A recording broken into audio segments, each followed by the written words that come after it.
మతాల ప్రస్తావన లేని రాజకీయాలు చేద్దాం మనం.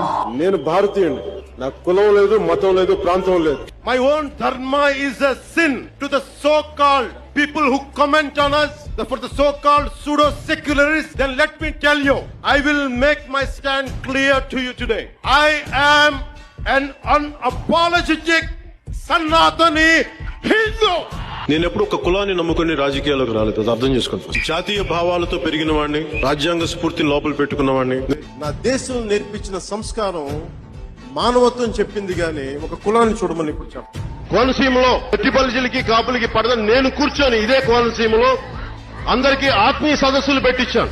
కనీసం కుల భావనను తెచ్చుకుని బాగు చేయండి రాష్ట్రాన్ని.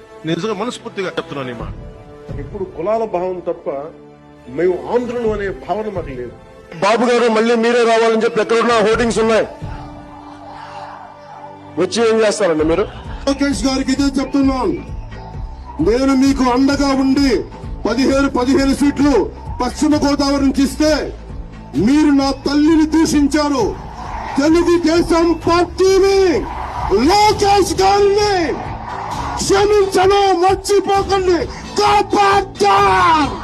వచ్చే 6 నెలల తర్వాత వచ్చే ఎన్నికలు ముందు వస్తాయా? రేపు వచ్చినా సరే జనసేన తెలుగుదేశం కలిపి పోటీ చేయబోతున్నాయి. ఎన్నికల్లో ఖచ్చితంగా పోటీ చేయబోతున్నాయి. మాలో ఎన్ని ఇబ్బందులు ఎన్ని ఇట్లాంటి వచ్చినా ఎవరన్నా మాట్లాడిన గౌరవ సభ్యులు ఎవరన్నా మాట్లాడిన మేము 15 సంవత్సరాలు ఖచ్చితంగా మా ఎన్డీఏ ప్రభుత్వం మీ చందులూరు ఎమ్మెల్యే మాదిగల్ని మాదిగ కొడక అని చెప్తే మరి దాని మీద మీరు ఎందుకు డిబేట్లు పెట్టలా?